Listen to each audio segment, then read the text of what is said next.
আলোচনার জন্য স্টুডিওতে আছেন সহকর্মী ওমর ইনান, আর পাকিস্তান থেকে সরাসরি যুক্ত হবেন সিনিয়র সাংবাদিক অমর গৌড়। শুরুতেই আমরা ইনানের সঙ্গে কথা বলবো। ইনান, আপনাকে স্বাগত জানাচ্ছি। 40 দিনের রক্তক্ষয়ী যুদ্ধের পর অবশেষে শান্তির সুবাতাস বইছে, অল্প কিছু দিনের জন্য হলেও, এবং এটা দীর্ঘায়িতও হতে পারে। আমরা আশা করব এটা দীর্ঘায়িত হবে। এই যে সিচুয়েশনটা সম্পর্কে যদি আমাদেরকে বিস্তারিত জানাতেন। ইমদাদ, আপনি জানেন যে খুব বেশিক্ষণ হয়নি আসলে যুদ্ধবিরতি ঘোষণা হয়েছে, তবে যতক্ষণই হোক এখন আসলে প্রতিক্রিয়া জানাচ্ছেন বিশ্ববাসী, বিশেষ করে বিশ্ব নেতারা আসলে কী বলছেন সেটি গুরুত্বপূর্ণ। কারণ আপনি জানেন যে এর আগে যখন যুদ্ধবিরতি শুরু হওয়ার আগের যে ধাপগুলো ছিল সেখানে কিন্তু খুব বেশি দেশকে খুব সক্রিয়ভাবে যুদ্ধবিরতিতে মনোযোগ দেওয়ার জন্য তৎপরতা আমরা দেখতে পাইনি। সবশেষ সেই কাজটি করে দেখিয়েছে পাকিস্তান, এবং যেমনটি সবশেষ গতকাল রাতে পাকিস্তানের প্রধানমন্ত্রী একেবারে সৌদি আরব থেকে শুরু করে মধ্যপ্রাচ্যের বিভিন্ন দেশের রাষ্ট্রপ্রধানদের সঙ্গে কথা বলেছেন, এমনকি যারা এই মধ্যস্থতার সঙ্গে যারা এই যুদ্ধে সংশ্লিষ্ট ছিল তাদের সঙ্গে তিনি দফায় দফায় কথা বলেছেন, এবং তারই পরিপ্রেক্ষিতে কিন্তু এই 2 সপ্তাহের যুদ্ধবিরতি হয়েছে, যেমনটা জানিয়েছেন মার্কিন প্রেসিডেন্ট ডোনাল্ড ট্রাম্প। তবে এই যুদ্ধবিরতিতে আসার জন্য কিন্তু অনেক কাঠখড় পোড়াতে হয়েছে আসলে। আমি যদি বলি পাকিস্তানকে, আসলে কি আমরা এটাকে বলতে পারি ওইভাবে যুদ্ধবিরতি? আমরা যেটা জানি যে মার্কিন প্রেসিডেন্ট ডোনাল্ড ট্রাম্প তিনি বলেছেন যে 2 সপ্তাহের জন্য বোম্বিং বন্ধ থাকবে, এবং ইরান তারাও বলেছে এটাকে স্বাগত জানিয়েছে। কিন্তু আসল যুদ্ধবিরতিটা কি শুক্রবারে হবে কিনা? আসলে এখন পর্যন্ত একটু আগে প্রতিবেদনে আমরা যেটা শুনলাম যে যুদ্ধবিরতির পরও আসলে পাল্টাপাল্টি হামলার অভিযোগ উঠেছে, কিন্তু আসলে সেটা আসলে তখন পর্যন্ত যুদ্ধবিরতি ঘোষণা হচ্ছিল, সবাই কিন্তু জানতো না, এমন একটি পর্যায়ে ধরা যায়। সেই হিসেবে আমরা বলতে পারি এখন পর্যন্ত আসলে যুদ্ধবিরতি শুরু হয়েছে। কারণ আপনি জানেন যে এরই মধ্যে হরমুজ প্রণালীতে আটকে থাকা অনেকগুলো জাহাজকে ছেড়ে দেওয়া হয়েছে, অনেকগুলো যাচ্ছে, অর্থাৎ এতদিন পর্যন্ত যে জাহাজগুলো চলাচল করছিল সেই জাহাজের বাইরেও অন্য জাহাজগুলো কিন্তু এর মধ্যে চলাচল করতে শুরু করছে। আমরা ধরতে পারি 10টি যে পয়েন্ট যে দিয়েছে, প্রস্তাব দিয়েছে ইরান, সেখানে কিন্তু মার্কিন প্রেসিডেন্ট বলেছেন যে সিগনিফিক্যান্ট, এটা গুরুত্বপূর্ণ, কিন্তু এটা অতিরঞ্জিত একটা ব্যাপার রয়েছে এবং সেটা পুরোপুরি মানবে না। এবং তা একটু আগে আমরা দেখেছি যে লেবাননেও হামলা করেছে ইসরায়েল। একদম যে বিষয়টি নিয়ে আসলে আলোচনা হচ্ছে, আমরা একটু আগে দেখে আসতে চাই আসলে যে এই সামগ্রিকভাবে যুদ্ধবিরতি শুরু হলো এটি আসলে কিভাবে সম্ভব হলো। আমরা দেখেছি এর আগে 40 দিন অর্থাৎ তেহরান থেকে শুরু করে ইরানের বিভিন্ন শহরে ধ্বংসযজ্ঞ চালিয়েছে যুক্তরাষ্ট্র এবং তার মিত্র ইসরায়েল, এবং এই 2 সপ্তাহের যুদ্ধবিরতির আগে, এই ঘোষণার আগে তারা যে ধরনের ধ্বংসযজ্ঞ চালিয়েছে সেখানে কয়েক হাজারের মতো প্রাণহানি হয়েছে। এখন পর্যন্ত 2000-এর অধিক আসলে ইরানি মারা গেছেন। আমরা এখন পর্যন্ত 40 দিনের যুদ্ধে 2000-এর বেশি শুনেছি, কোথাও কোথাও বলা হচ্ছে এটা আরও বেশি হতে পারে, যেটি আসলে এখন পর্যন্ত গণমাধ্যমে আসছে না। এবং পাল্টাপাল্টি বিজয় দাবি করা হয়েছে, অর্থাৎ 40 দিনের যে যুদ্ধটি হলো সেই 40 দিনের যুদ্ধে যুক্তরাষ্ট্র বলছে তাদের পূর্ণাঙ্গ বিজয় অর্জিত হয়েছে, এটি বলা হয়েছে হোয়াইট হাউসের পক্ষ থেকে। তারা আসলে যেটি বলছে যে যেহেতু হরমুজ প্রণালী খুলে দিয়েছে এবং ট্রাম্পের মধ্যস্থতা এটি হয়েছে, ট্রাম্পের কারণে এটি হয়েছে, এবং এটিকেই তারা বিজয় দাবি করছে। কিন্তু আসলে যুদ্ধের লক্ষ্য কিন্তু এটা ছিল না। আগে কিন্তু হরমুজ প্রণালী বন্ধ ছিল না, আপনি জানেন ইমদাদ। তাদের মূল লক্ষ্য, প্রথমে তারা বলেছে তাদের কাছে তারা রেজিম চেঞ্জ করতে চায়, অর্থাৎ শাসক পরিবর্তন করতে চায়। একটা পর্যায়ে গিয়ে তারা বলল, অর্থাৎ পশ্চিমা বিশ্ব বলল তারা পারমাণবিক অস্ত্রের যে ঝুঁকি রয়েছে সেটি বিশ্বকে মুক্ত করতে চায়, সেই ঝুঁকি মুক্ত করতে চায়।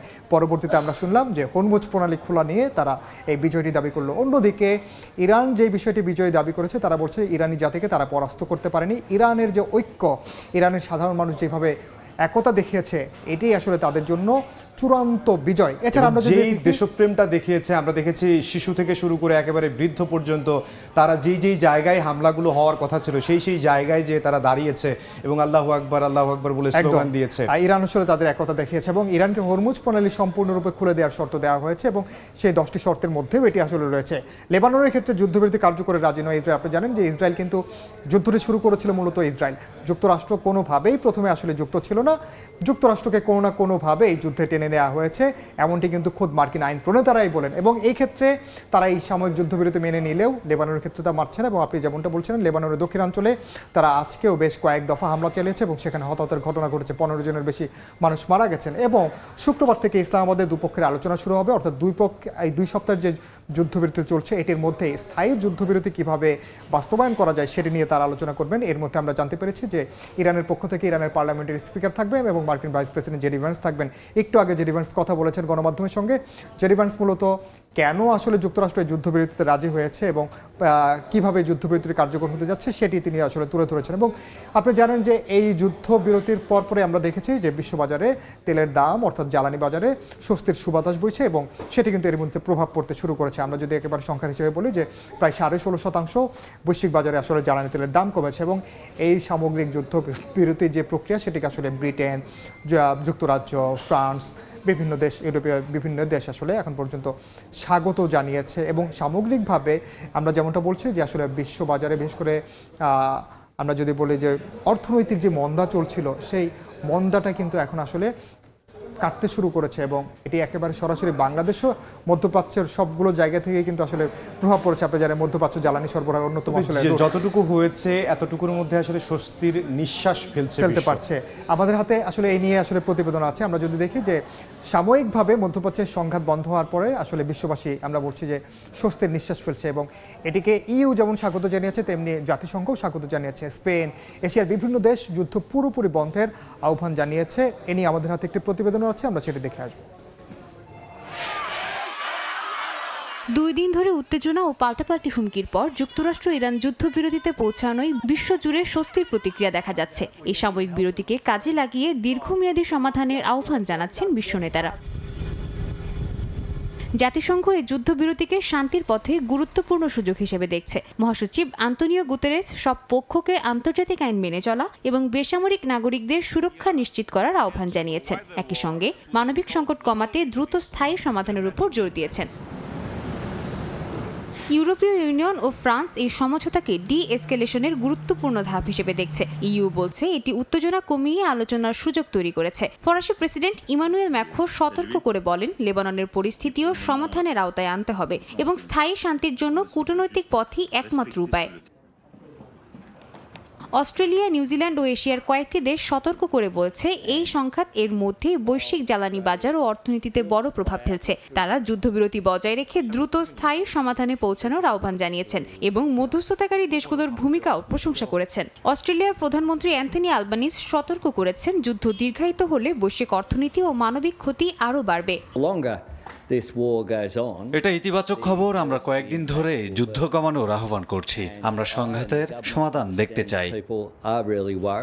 স্পেনের প্রধানমন্ত্রী পেদ্রো সানচেস যুদ্ধবিরতিকে স্বাগত জানালেও তীব্র সমালোচনা করেছেন সংঘাতের সূচনা নিয়ে। তার মতে সাময়িক স্বস্তি বাস্তব ক্ষয়ক্ষতি ও ধ্বংসযজ্ঞকে ভুলিয়ে দিতে পারে না। অন্যদিকে রাশিয়া সরাসরি যুক্তরাষ্ট্র ইসরায়েলের বিরুদ্ধে অকারণ আগ্রাসনের অভিযোগ এনে বলছে এই সংঘাতের কোনো সামরিক সমাধান নেই। একই সঙ্গে যুদ্ধে তেল আবিব ও ওয়াশিংটনের শোচনীয় পরাজয় হয়েছে বলেও দাবি করেছে মস্কো। সাদিয়া তাসনিম, সময় সংবাদ। সামগ্রিকভাবে আমরা এখন পর্যন্ত বিশ্ব নেতাদের কাছ থেকে আসলে ভালো যে আশাবাদ আসলে তারা শান্তি কামনা করছে সেটাই আমরা পাচ্ছি। এখন পর্যন্ত বলা যায় যে সাময়িক যুদ্ধবিরতির কারণেও যে সুবাতাস বা যে প্রভাব সেটি কিন্তু পড়তে শুরু করেছে এবং সেটি বন্ধ হয়েছে। আমরা এই মুহূর্তে একটু পাকিস্তান যেহেতু এই পুরো ঘটনা মধ্যস্থতা করছে যুদ্ধবিরতির, পাকিস্তানি একজন সাংবাদিক ওমর গুরু আমাদের সঙ্গে যুক্ত হবেন, তার সঙ্গে কথা বললো। ওমর গুরু, welcome to our discussion. And the United states and Iran have agreed to a ceasefire and Pakistan, can you hear me? I hope you can hear me. You know that how did Pakistan manage to act as a mediator in the Iran-US conflict?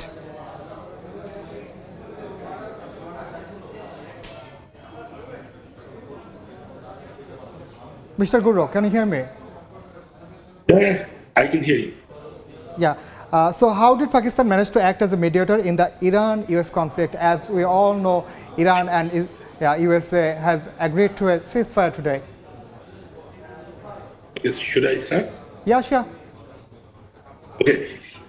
Look, Pakistan emerged as a mediator in the Iran-US conflict is the result of the combination of geography, diplomacy, positioning and strategic necessity rather than a sudden or isolated development. Unlike many countries, Pakistan maintained functional working relationship with both Washington and Tehran. Its long-standing security ties with the United States, combined with its shared border, religious linkage, and economic interaction with Iran, place it in the rare category of the states that can communication with the both sides during the periods of the tension. This dual access allowed Pakistan to act as a channel for indirect communication when direct engagement between the Iran and the US was either politically sensitive or complicated, completely stalled.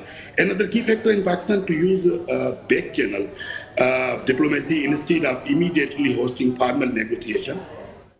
Islamabad initially reacted as a contact for messenger proposals and counter proposals.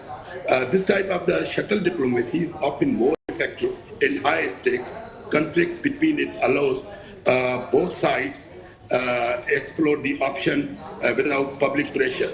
Over the time, Pakistan's role evolved from the merely passing messenger to shaping the proposal, including the ceasefire ideas and frameworks aimed at de-escalations. This shift from facilitator to active mediator significantly elevated its diplomat profile. Okay, Mr. Guru, I hope you can hear me.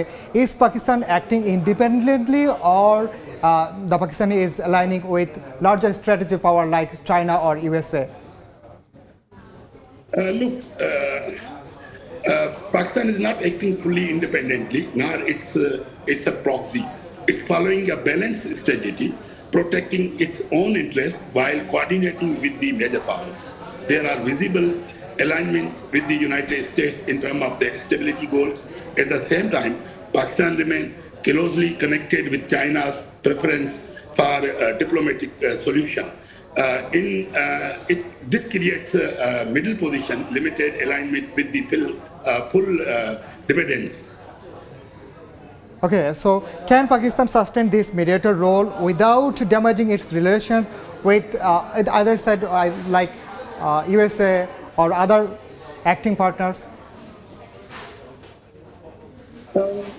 Sustainability of this role, Pakistan mediator role is possible, but it's also fragile because there is a trust deficit from either side to some extent. And because if the talks are failure, it will damage the Pakistan's credibility. And also there is a domestic pressure inside Pakistan also limits how far it can go. So because we have a large population of the Shia, that is the religion of the Iran.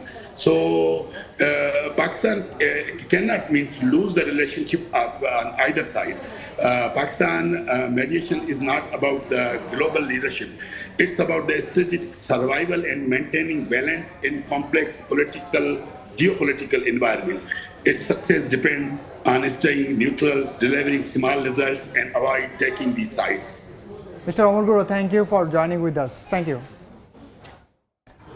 কিন্তু যেমনটি তিনি বলছিলেন, পাকিস্তান এখানে আসলে গুরুত্বপূর্ণ ভূমিকা পালন করেছে, এটি নিয়ে কোনো সন্দেহ নেই। তবে এককভাবে আসলে পাকিস্তান যে স্বাধীনভাবে নিজস্বভাবে ক্ষতি করা ছাড়া, নিজের ক্ষতি করা ছাড়া, সেটাই আসলে চেষ্টা করছে। এবং মার্কিন প্রেসিডেন্ট ডোনাল্ড ট্রাম্প রাতে কিন্তু পাকিস্তানের কথাই বলছে, বিশেষ করে পাক প্রধানমন্ত্রী শাহবাজ শরীফ এবং যিনি রয়েছেন অর্থাৎ সেনাপ্রধান অসীম মনির, তার কথার পরিপ্রেক্ষিতে আসলে বলেছেন যে পাকিস্তান এখানে অন্যতম একটি ভূমিকা পালন করেছে এই যুদ্ধবিরতির জন্য, এবং যে কারণে তিনি আসলে যুদ্ধবিরতিতে আসলে মানতে বা 10 দফায় রাজি হয়েছেন।